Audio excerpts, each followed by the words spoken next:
vais serrer mes deux vis là-haut. Là, ça tient, là. Là, ça tient. Déjà, là, déjà plus de gueule, ça ressemble plus à une BM, déjà. Voilà. Une E46 qui, grâce à la parfaite cohésion entre Nico et son poulain, commence à retrouver des couleurs.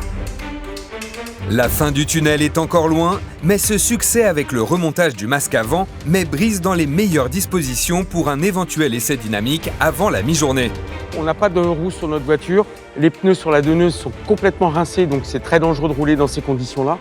Olivier et Momo nous ont proposé de récupérer les jantes de leur donneuse parce qu'eux, on n'en a pas besoin. Les pneus sont bons sur celle-là, elles sont pas très belles, mais ça sera très bien pour rouler avec. Hop, je l'ai eu. Je vais me payer le luxe de les nettoyer avec l'appareil pour avoir des jantes vraiment nickel.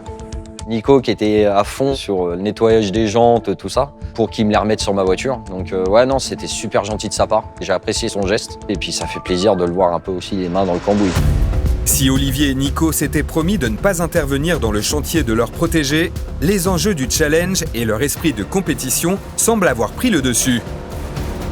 Pleinement investis dans leur rôle, ils ne vont plus hésiter à mettre la main à la pâte. De quoi booster nos deux mécanos qui ont conscience qu'il va falloir hausser leur niveau pour être à la hauteur.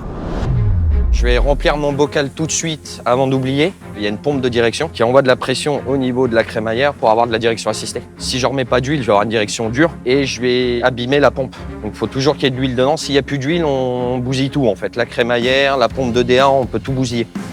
C'est pas trop mon intérêt, j'ai pas envie de me rajouter du boulot.